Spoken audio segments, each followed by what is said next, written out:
Nous allons courir les tribunaux, nous remettre quelques grands faits divers en mémoire. Bonjour Paul Lefebvre. Bonjour. Entrée au 26 bis rue François 1er, en quelle année ? Septembre 61. J'ai fait beaucoup de journaux, avant de rentrer dans la chronique, j'ai fait beaucoup de journaux du matin, très tôt, et les journaux du soir, très tard. Les journaux du matin, celui de 6 heures, il y avait l'indicatif, ouais. Et celui de minuit, l'indicatif. Question de justice, elles viennent comment ? C'est une vocation. Les questions de justice, j'avais une petite licence en droit public qui me faisait que j'avais quand même un peu l'habitude du respect des mots du droit. En 1964, début 64, Claude Terrien, qui était la tête politique, pensante, philosophique de tout ça, un matin, il me fait convoquer dans son bureau, qui me dit Paul, dorénavant, je vous ai beaucoup observé, dorénavant, vous allez vous charger de la chronique judiciaire, bien monsieur, parce qu'à l'époque on disait bien monsieur à son rédacteur en chef, et depuis ce temps-là, je n'ai jamais osé lui désobéir, et alors il avait considéré que j'avais les qualités pour, et pendant 6 mois, j'ai été sous la férule d'un immense journaliste, qui était Julien Besançon, qui m'a beaucoup appris aussi, lui. France Inter, il est 20h.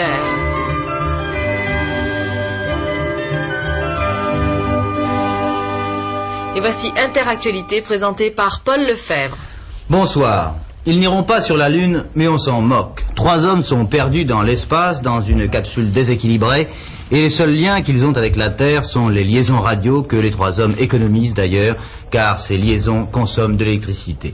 Au fond, cette catastrophe, tout le monde, chacun d'entre nous y pensait, se disant, un jour ou l'autre, cela arrivera. C'est arrivé, maintenant, il faut en sortir. Le drame se résume facilement. Cette nuit, à 4h15, une violente secousse se produit à bord d'Apollo 13. Pourquoi ? 16 heures plus tard, on n'en sait toujours rien et on ne le saura peut-être jamais.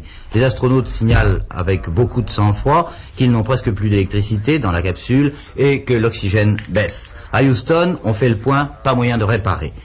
À 6h13, la mission lunaire Apollo est annulée. La fantastique organisation technique de la NASA n'a plus alors qu'un seul but, ramener les hommes à terre. Le président Nixon est réveillé, les femmes, les enfants des 3 hommes sont tout de suite entourés par des cosmonautes qui les réconfortent et leur expliquent ce qu'on va tenter de faire pour sauver les astronautes.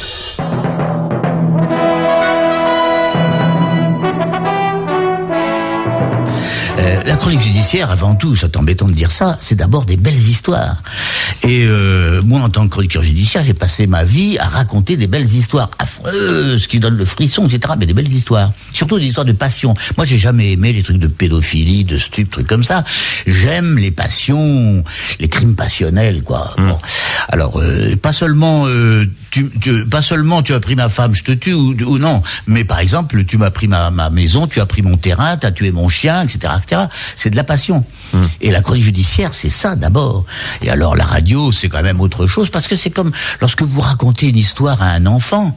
Un chroniqueur judiciaire, ça doit être probablement quelqu'un qui sait, je le sais, parce que moi j'ai des petits-enfants et je raconte des histoires. Bon, le chroniqueur judiciaire, c'est un raconteur d'histoires, c'est un conteur. Bon, regarde les vieux comme Potcher, il a jamais ouvert un dallos de sa vie, Potcher, mais comme il me disait... Difficile de dire, on va l'entendre. Il me disait, moi le droit, tu sais, Polo, je m'en fous, ce qui m'intéresse, c'est de raconter les gens.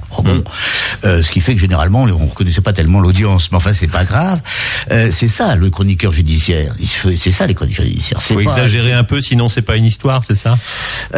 Non, mais dans tout beau, faut forcer un peu. Tout beau crime, c'est pas la peine d'exagérer, il y a tout ce qu'il faut, là. Il y a tout ce qu'il faut. La nature humaine est d'une richesse.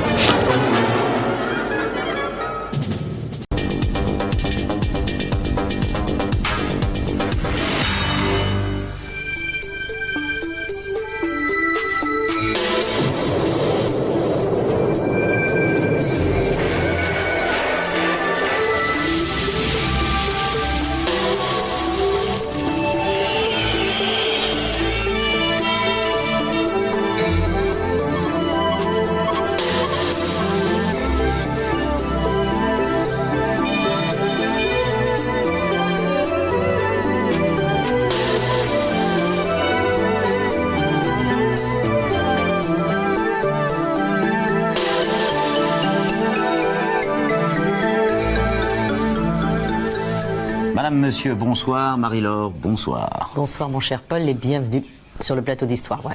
Le thème de notre débat de ce soir, première question, les valeurs morales sont-elles en danger ? Et puis, deuxième question que nous nous poserons, l'école doit-elle les enseigner, ces valeurs morales?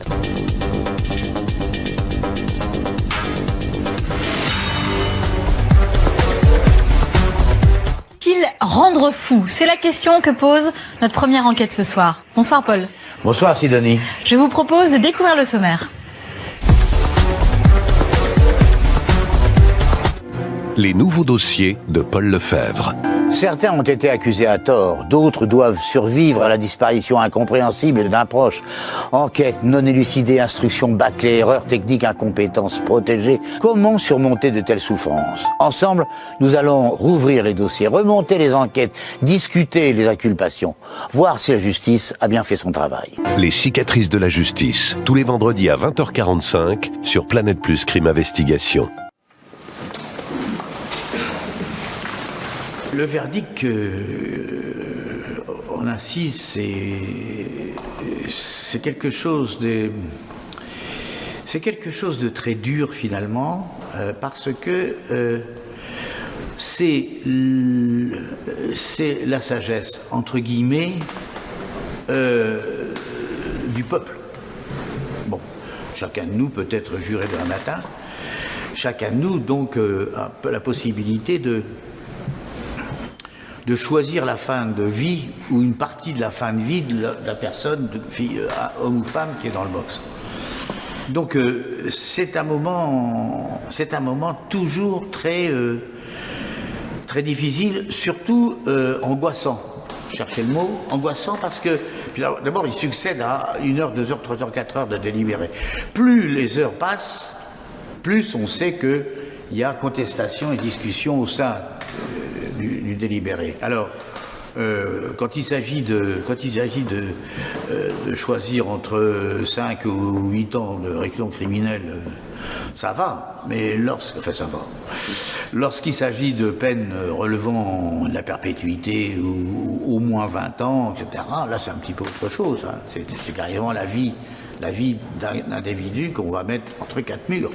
Et puis quand on sortira des 4 murs, ça sera plus un individu, ça sera quelque chose qui ressemblera à un homme ou une femme, mais qui sera complètement déstructuré. Quand on est chroniqueur judiciaire, un jour, on l'est toute sa vie, non? C'est l'impression que...